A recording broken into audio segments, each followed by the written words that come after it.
Welcome to the HBO Max Actor Producer Roundtable. I'm Mark Malkin, Senior Culture and Events Editor at Variety. I'm so excited to go behind the scenes with leading actors who are also executive producing your fan favorite HBO Max series. What does it take to create characters and work as leaders on the set? Let's find out. Please meet Kaley Cuoco, the flight attendant. Paul W. Downs, Hacks. Ben Foster, The Survivor. Oscar Isaac, Scenes from a Marriage. Zendaya, Euphoria. And Taika Waititi, Her Flag Means Death. Congratulations first to everybody. I mean, I don't think this is a really A-list Saturday morning. Damn right it is. By this. That I got the wrong email. I was convinced that I'm not supposed to be here. It's like, what? Obviously, this is an actor / producer roundtable. You're all producers.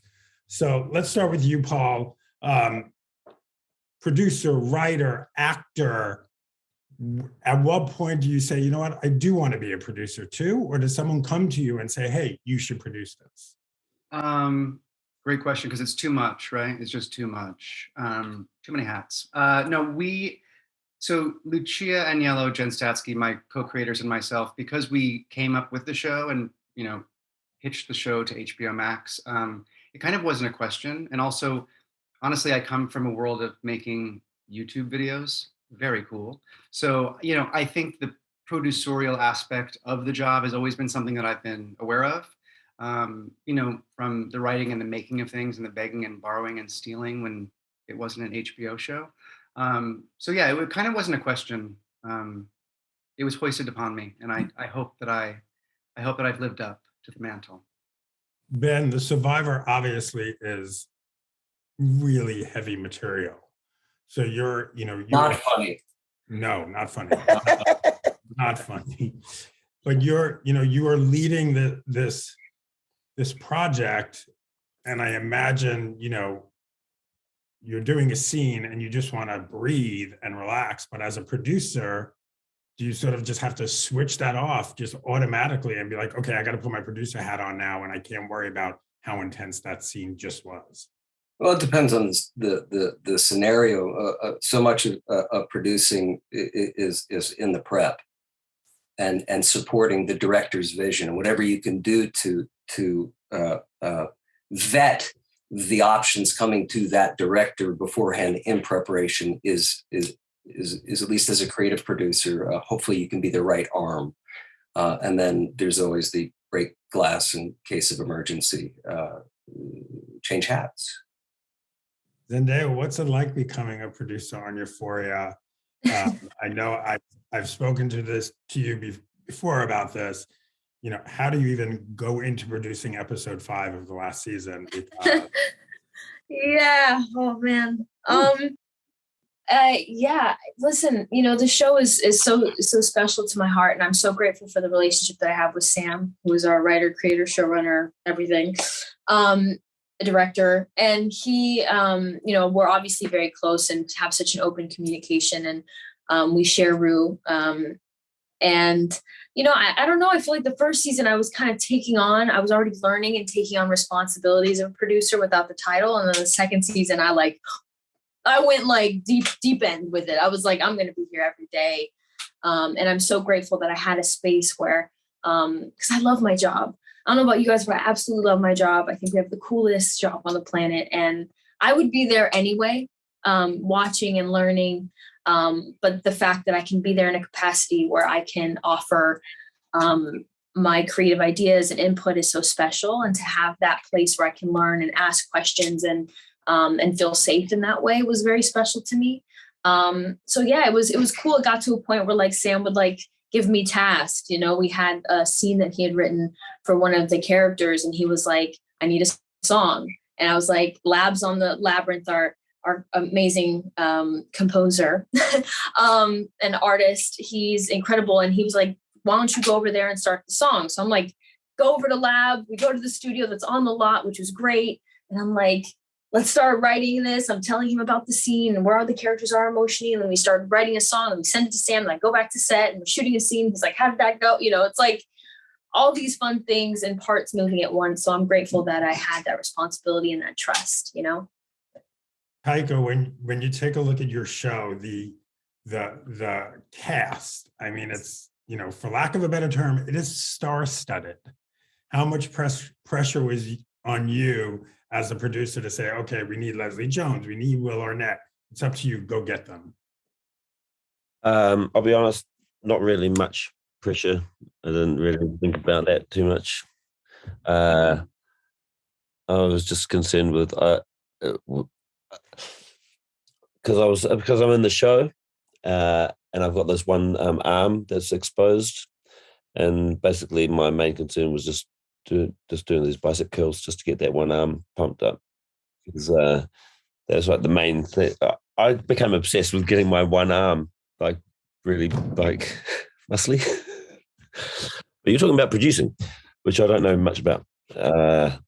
I've put my name as a producer on a lot of things. I don't know anything about it.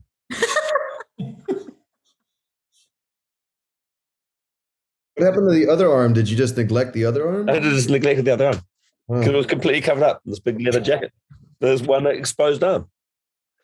And I became obsessed. So now I know what it's like. And now I know how hard it is for actors. I know you're saying you don't know anything about producing, but you've produced a bunch. So yeah, but I don't. But like, my thing is like I want to like either help friends or artists that I love, and I want to see things get made, and I wouldn't know who really to call to get things made, or I wouldn't know how like in terms of like what a producer actually does.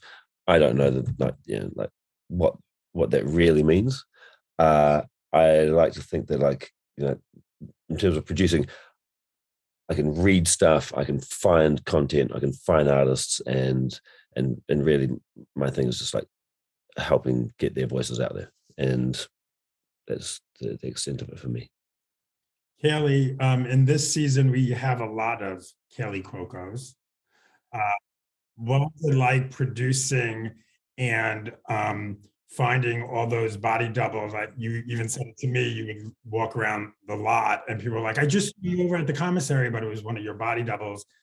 As a producer, how much say did you have in these women who are supposed to really look like you?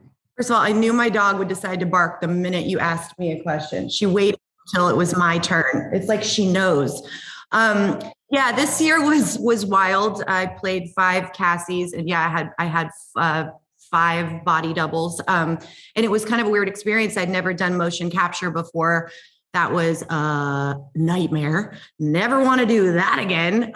Totally insane. Definitely once in a lifetime experience. But when I work, I'm very in the moment. I don't really like to know what happens and what's going to happen. And so doing the motion capture with my doubles, and then obviously me against myself, it took a lot of discipline and prep, and I had to match a lot of things, and it wasn't comfortable for me to do it like that. It was definitely new, and I had to push myself a little like that and be a lot more prepared, I feel like, than I have before, because I kind of go crazy and do takes differently. And our tone is so bizarre that we can kind of get away with different ways of doing it. So this was much more structured this year. And yeah, it was funny. The hair was so exact with my doubles. If you saw behind them, no one knew who was me. It was a wild experience. Oscar, you obviously produced a project with your longtime and dear friend Jessica Chastain. When I met with him, this is before he'd even offered me the project. It was just to talk and to meet. Afterwards, I wrote to Jessica just being like, hey, I'm not on this. I haven't been offered this at all, but I know that if it did come my way, you're the person I want to do this with for whatever it's worth. And then when it did, she wasn't available. And it kind of came with the offer of being a producer on it. And I'd done a little bit, but not really much. And truthfully, I didn't do anything other than what I normally do, which is just talk to the director a lot, and if I see somewhere that needs some changes, we talk about it. But anyway, it did come to me, and so we talked about who that other person would be, who he was thinking about for a DP. He was thinking about bringing on another writer who, was just kind of, again, an extent, just maybe a more formalized extension of what normally happens on films or on the shows. So yeah, and then luckily, we had somebody cast, and then she dropped out, and the way that it turned out, Jessica did have a window open, and so she, a week after the other actress dropped out, Jessica was in, which was just the serendipity of it all. We can't talk about producing or production at all, really, without talking about COVID. And as producers, I was telling Paul earlier today, I interviewed Hannah Einbinder, who plays Ava on Hacks, and she was telling me, her audition started on Zoom. Then she told me about, I think it was the first chemistry read with Jean Smart on a sound stage where they're separated by so many feet, plastic partition between them. Yeah, it was early COVID when we were like washing vegetables and partitioning actors it was very bizarre. And for an actor who hadn't been in a lot of things, in fact, nothing before this, I can't imagine how scary that was for her to walk into an empty soundstage the size of a football field and then sit across from Jean Smart with plexiglass. It must have been so trippy for her. But what's interesting is she said to me that she doesn't know anything differently. All of you here know pre-COVID. So to her, that's like, okay, that's normal. But I would love for someone to address that in terms of producing during COVID. Obviously, there is the extra budget on that. But also, is there a part of you that's like, you know what? I could produce during COVID. I can do anything. On Euphoria, it was interesting because we were supposed to start shooting the second season almost over a year before we actually ended up shooting it because we were going in and we got shut down because of COVID. And the season was a completely different season than it ended up being, and then we ended up shooting. So it was actually interesting because I think COVID gave us this time to figure it out, because I think we were a little bit in our heads with the version we were going to do before. It never really felt right, I think, to any of us, but we knew that we had to shoot the show. And then what was really beautiful is we ended up shooting these like in between special episodes of Euphoria that kind of forced us to work within the parameters of the COVID guidelines and restrictions, which Euphoria is one of those shows that like we have like 100 scenes an episode, right? It's like very fast paced. There's a million things happening at once and a lot of cast members and a lot of stories to follow. And what it allowed for us was to slow down and just be with a character at a time. So we basically did an entire episode of just being in a diner with two characters, one of those being Coleman Domingo, who is an incredible performer. And I got to sit beside him and watch him work, which is like amazing, masterclass. And then also it allowed us to do this episode that focused on Jules's character and her kind of perspective of her love with Rue and the weight of the sobriety of Rue's sobriety on her that we never really, I think, for some reason, Jules got painted as a villain. And what came out of that was the ability for Hunter to actually, she co-wrote that episode with Sam. And I think it's one of the most beautiful episodes we've ever made. So I don't know, something, it was a very difficult time, but something small and beautiful came out of it. So I'm grateful for those two episodes and that ability to kind of find a way within each other to say, okay, well, we won't be able to shoot this show for another year. So what can we do? And how can we be creative and get our crew back to work and be amongst each other again? So that was very special. I think that was what was so crazy for us. We started October of 2020, and it was like a crew of 60, so it wasn't a lot of people. And I think what was so bizarre was the fact that usually, especially if you have a crew that small, you get to know everybody, and Right. They had us so partitioned away with like this group only interacts with this group. These people interact with that group. It was that was a bit tough, and the fact that we never saw what anybody looked like. We were we shot. We were like 8 months, and we never saw people's faces. So what was really beautiful is that the very last day when we finished, a guy asked if whoever was comfortable, we all kind of stood in a group and made a big circle, and everyone would come into the middle of the circle and like do this little burlesque where they would take off their mask and expose their face. Everyone would scream and be like, "Oh my God, that's what you look like!" And it was wild. It was so crazy because you really realize. I had no idea that guy that was the boom operator was so hot. Don't you find that from here to here, people are beautiful? They actually people are actually really beautiful from here to here. Once you expose this, it's like a big shock. It's because you're on set, you always have like these like on-set crushes that you have. You're like, oh my God, you are just gorgeous. And then some people take their mask off. You're like, well, well, like some big like silver like twisty mustache just pops out. And you're like, what? That was under there the whole time? The boom operator. I thought he was just like this geeky guy, and then he took off and he had this like Kirk Douglas chin and just like a huge jaw, and it was like, holy shit. Would have been nicer to you if I'd known. Obviously, yeah.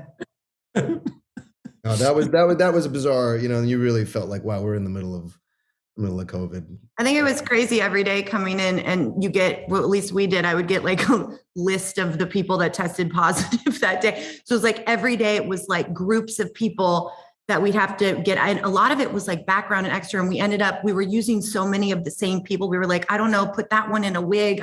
Just to keep the people we had who we could work with. It's like, if you look closely, it's like 4 of the same people through every single scene. It was nothing we could do about it. We just kept using them. I'm like, don't go anywhere. You're negative. Okay, stay. Please stay. Please stay. And talk about what were the most challenging parts in terms of producing The Survivor?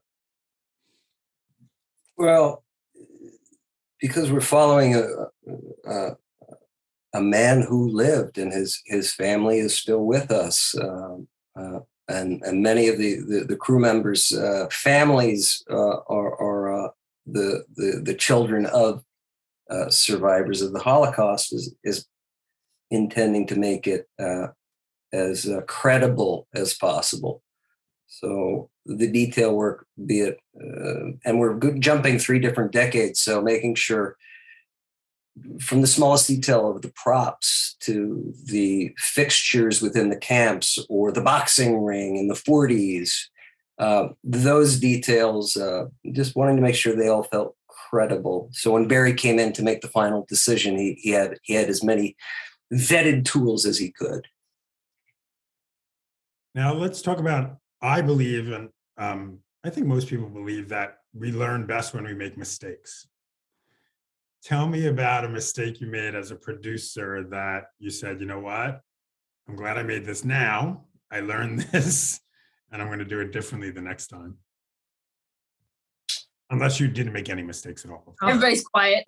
I'm trying to think of how many I made. Don't want to answer that one. I think my best mistake. What's my best mistake? Threatening to kill the prop guy who had painted the boxing gloves the night before, so they hadn't dried yet. So we had been prepping for 3 months. And then once we started to box, we started looking like Dalmatians. And it wasn't maybe my reaction as a producer going into his little room. I wasn't as deft as I might have been, considering the subject that we were dealing with. No, I don't know if this was a mistake, but we wrote our season of Hacks this year very much on the road and on a bus. So we shoot like 8 or 9 pages a day. And to do that on location and not on our stages during COVID was a wild choice. I don't know if it was a mistake because it was very intentional, but it was in some ways mentally unwell of us to do, because we were really all over the state of California, but also the country. And so that presented a lot of unique challenges. But I don't know that I would change it. So I don't know if it's specific, it's more overall. I think in season 1 for me, I'm such a like quick to react to everything and be like, that doesn't work. Ugh. And I think I learned over the season. I mean, we all know things change so often, and like to kind of like take a breath and be like, it's going to be okay. Like, let this sit for a second. Cause I just have such a quick response to everything. And if I don't like something, I freak out, or if I like it, I want to do it and nothing can change it. I think just learning you're like not this, for me, because I'd never produced before, really not the smartest person in the room, asking a million questions. I used to text my other producers and be like, while we're on a call, I'm like, I have the dumbest question, but I'm so afraid to ask it. They'd be like, ask it. So I just kind of learned to find my voice a bit and ask a million questions, which I was really nervous about doing early on. Zendaya. No, it is so true. I mean, asking questions and not being afraid of like your voice and kind of being the person to maybe ask a question that nobody else is asking. Like I can totally understand that. And I don't know, I guess for me, it's weird because somehow it always works out, and it's hard to think of them. Like you look back and you're like, somehow that actually worked and it was beautiful and something amazing happened there, even though it felt like it was an absolute like pardon my language shit show at the time, you know.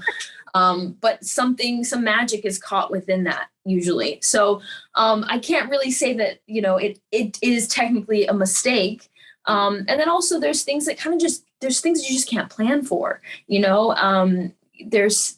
We like got our air date moved up in the middle of like doing it. And then we're like, okay, well, we thought we had way more time to like get our shit together, and we did not, you know? So, you know, I definitely know that for this third season, we need more prep time. Okay. Sam was writing scenes on the weekend. I was going to his house, making sure he focused and finished writing the scenes that we could shoot literally the next day. So we're never doing that again. And editing also while the show is coming out is a very stressful thing. Mm-hmm. Literally writing music for the show that's going to be out in like 2 weeks while like having to deal with like it coming out live to the world. I will make sure that all of us have more time. Because I don't know, maybe we work better under pressure. We'll find out, but it would be nice to just maybe not have that time crunch. I found it pretty stressful watching your show. So I can't imagine what you went through. Yeah. I found it pretty stressful on a Sunday night when I was trying to chill out. And I was like, finally I'm going to see the next one. Yeah, it's not. I don't know if Sunday's the best time slot for your show. Yeah. It's not a nice Sunday watch. I have to tell you, I binged in one weekend. If you guys are familiar with Heartstopper, which is this new Netflix LGBTQIA, the most feel-good, sweetest show, I literally binged because I had to do 2 carpets and 2 interviews. I first binged Euphoria and then Heartstopper on the same weekend. Okay. I had therapy on Tuesday. Yes. I'm so sorry. I saw you. And I was like, can I hug you? Because I'm sorry what I've done. I apologize. But that was so good, man. Zendaya, this is odd, but you take that as a compliment when someone like Taika says to you, you know, your show completely stressed. It's one of the best things I've ever seen.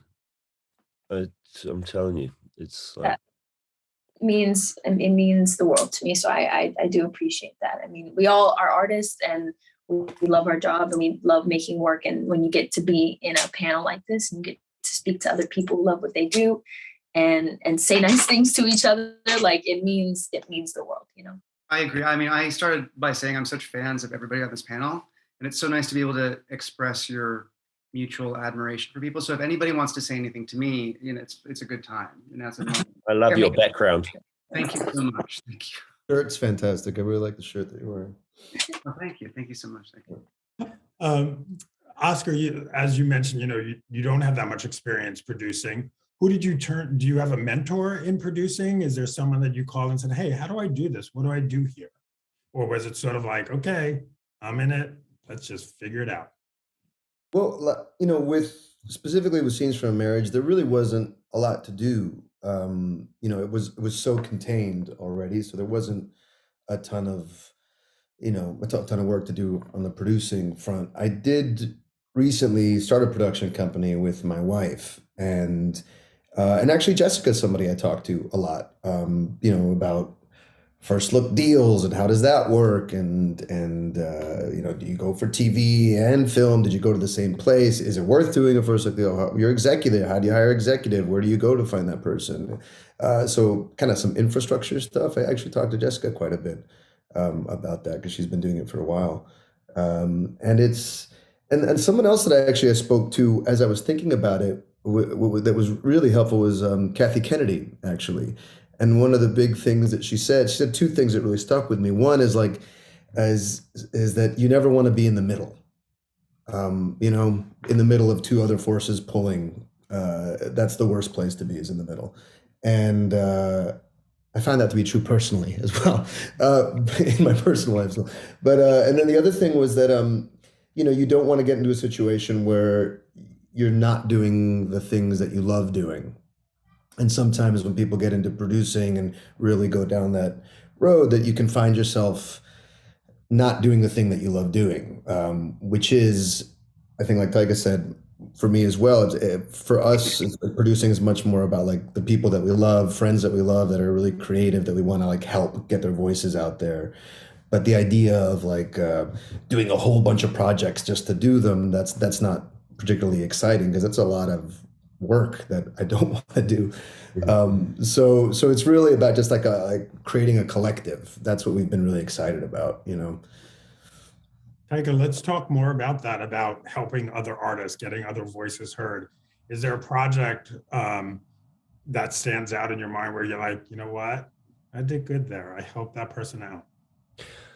Well, the thing that I'm really proud of is Reservation Dogs, that I created with my friend Still and Harjo, and coming from New Zealand and coming from a small, humble little fishing village, where the idea of making films or doing what we do wasn't even an option. And then being able to come here and be able to work with friends like Still and make something that's set in basically set in Native America.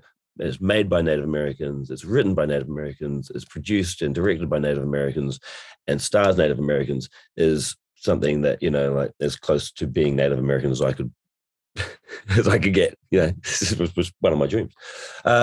So that's something that I'm super proud of, because I was not only, I guess, just with all of the stuff I've done in the past, and being able to use that finally to do something that like is very special to me, and in a community that is like very close to my heart. That's probably the thing I'm most proud of that I've done in the last 2 years. Such a great show. Such a good show. I loved it. Kaley, as a producer, what's it like to get the call that says Sharon Stone has agreed to be on your show? I think I told the story wrong recently. We had offered this to her and her team was like, no. And then she found out later and told her team, no, I actually really like the show. I'd love to do it. So then she reached out, which was really cool. She has a lot of history with a lot of family trauma she talks very openly about, and alcoholism that runs deep in her family. She felt very connected to wanting to play my mom and connect on this. And it was really cute. We started texting, and she, I didn't know how she would be on set. It was at the height of COVID too. So I'm like, is she going to hug me? Does she not want me to touch her? Like, I just didn't know how to act when she got there. And when she arrived on her first day, we were shooting, and she came right in and like gave me this like huge hug and was like, my daughter. And we had this like really great connection, but it was cool. I mean, she was iconic and she was really committed to it. And it's one of my favorite things I've ever done, was being able to work across from her and be able to have those scenes for myself forever. Like, it was like this like personal triumph, I guess, but she was incredible. I still can't believe, I don't know how we really got her, and I really don't want to know. So honestly. Well, as you mentioned, your background is creating YouTube videos. What's it like to go from, a budget of a couple of dollars to an HBO Max, Gene Smart vehicle that I imagine the budget was a little larger. Yeah, it was a little larger than YouTube budgets. It kind of came in phases for us because my partner Lucia and I started making YouTube videos, and we also worked on Broad City as a web series with Abby and Alana, and then it became a show, and we had a Comedy Central budget, which is also different. But when we were making that show, it was all on location all over New York City, and we were really shooting so much every day and really running around. And it's interesting that as budgets have increased, so I guess has our ambition, because it doesn't feel that different. It feels the same when you're making something and you're working with great actors who really turn you on and you find really funny. But we're also still, as I mentioned, shooting like 8 or 9 pages a day. The scripts are very ambitious. It's not, even though it's a half-hour show, it's not a 21-minute show anymore. It's now a 30-minute show. And so it doesn't really feel that different, even though we can have a helicopter land in the desert if we need to, but we only have 2 takes. So, it's an interesting, it's kind of like half step, but when I feel like when you're making something, you don't even see that stuff. You know what I mean? You're kind of in it and just racing to the finish line. Then earlier you talked obviously that there were people involved with the project who were family of survivors of the Holocaust. How much more, I imagine, the weight of that, of respecting their lives, their experience, but also you do have to make a final product that, for lack of a better term, does entertain and does capture people's imaginations. How do you sort of balance the two? I don't know. It's a learning curve. When you do a film, it's not, at least in my experience, the joy is in the discovery together, and you have to listen to your bullshit meter, and you hopefully are surrounded by people who have I guess a similar a sensibility. Mm-hmm. So you do as much research, you share notes and napkins, and hopefully find a way to interpret it. But I don't think there's one way to do it right. You just try to honor what feels true in the moment. Zendaya, what does it feel like to hear from people who are struggling with addiction and trying to get sober, or who have gotten sober, who can't get sober? The one thing about Rue, and I've told you this, I'm in recovery myself. Rue always, there's a glimmer of hope. There are times where we give up on her and we're like, this is it. She's just a selfish addict and just, they've got to be done with her. And then there's that glimmer of hope. What does it feel like to hear from people who say, thank you for giving me hope? I honestly can't put into words how much those experiences mean to me. I think it makes my job worth it. I think sometimes as an actor, I'm like, what do I do for a living? It's such a weird job sometimes. And I think the moments where you get to connect with someone and know that they feel seen, maybe by a character that you've been able to play, or they feel connected to them, or in some small way, it's allowed them to feel less alone, or feel heard, or heal, or be a part of their healing process. That's like the coolest thing for me. I've had so many instances, I think even more so this season than last season. And I think every story that I take from this, every story that I get to be honored enough to hear, and people trust me with, I feel I carry with me and kind of becomes part of Rue, and will hopefully become part of Rue. All those stories, I never forget them. I remember each moment when I meet these people. And, it's an honor. It's an absolute honor to play this character. And I think she represents a lot of people. And that's why I care so deeply about her, because she's more than just, a person. She's an amalgamation of a million different people. And I feel such a responsibility in that way. There's only so much I can understand, so much I can know. And that's why these stories are so important. And, I don't know. Yeah, it's very special to me. And I hope that it can be special to somebody else. That's the only. And it's interesting that you say that about like the hope thing, because we were going to do a very different ending to the show, and I think Rue's journey was going to go somewhere else. And be halfway through, Sam and I called each other. It was after we had kind of been shooting episode 5, and we were like, we cannot leave her here. She means too much to us, and she means too much to too many people. So we switched gears, and we felt that it was necessary to bring hope into the conversation, because I think there's far too many people, especially during this pandemic, that need that, and need to be reminded that they're valid of and worthy of love and of forgiveness, and that you are not your worst moment, and I truly believe that with this character. And I feel that if you can extend that empathy to a fictional person, then hopefully there's someone in your life that you might be able to do that with. So yeah, that's our hope. That's the hope of the show. And yeah, I'm very, very grateful for it. Is all I can say. Thank God you decided to change that. Yeah. No, I don't know if I'd be able to hang out with you. It was dark, and I'm glad we all were on the same page with that. Kaley, obviously, Casey also deals with addiction, alcoholism, different than Euphoria, but still, we are seeing this woman struggle and continue to struggle.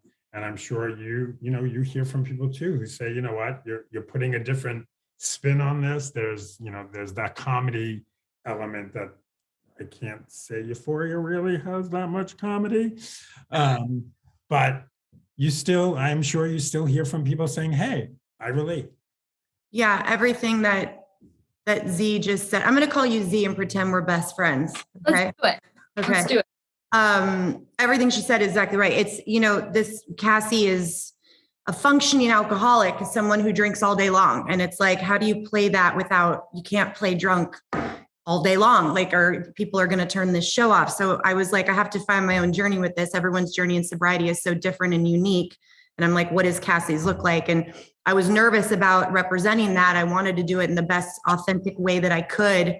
And this season obviously got a lot darker than season 1, lying about her sobriety. She obviously is so not, and not telling the truth and all this stuff. And I was shopping the other day, similar to what she was saying, this is what makes it all worth it. I was shopping the other day, and a guy came up to me and he grabbed me and he looked really close in my eye. He said, I've been sober 17 years and I just watched your show and you guys did it right. And I just started crying because I was so nervous. I was I'm shaking now. I'm talking about it, but I was so nervous about that and being able to represent it correctly. And it meant a lot to me. And before we end this, I just have to tell you, this is the highlight of my career, this panel. So I am such fans of all of you. This is insane. I still don't think I'm supposed to be here, but I have to say it out loud in case we're done. That's it. There's something about that idea of being of people feeling seen. And, I think for me personally, I don't usually go into something going I need to make something so that the LGBTQ community feels sick. I don't it's not about that. It's about the art. It's about making good content, sometimes just making people laugh and making something ridiculous, personally. Because I think in the world today, we need ridiculous. We need to be able to laugh and also look at humanity and go, we're idiots. But also I really, I found something with Our Flag Means Death, where, David created a show where it's, which I only discovered sort of towards the end of this whole process, where it's something it's really interesting about the show is that basically everyone is on the gay spectrum in the show, but no one ever talks about it, and no character ever says, "Oh, these two are hooking up." They're talking about it as if it's high school. It's "Oh, these two are," but no one ever says you're gay. It's just accepted in this world of pirates, in this world of in the 1700s.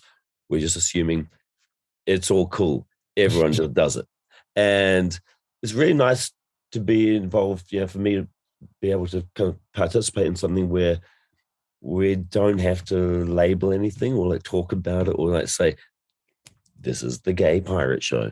It's just a thing where it just happens on the side. And as a consequence, a lot of people afterwards have come and I like to go on personally because I'm ego mad. I like to go on on social media and see all of the fan art and see all of this incredible soft gay porn that's been created around our characters and stuff. And I just really get off on that. But it's really nice for to see people say, finally, it's really lovely to have content where we it's we're not saying it's this thing.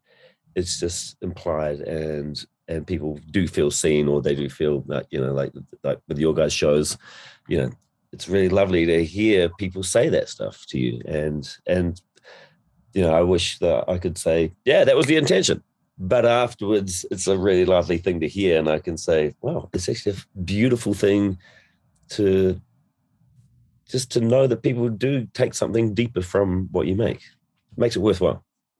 Awesome. Well, my wife and I are in lust with your bicep.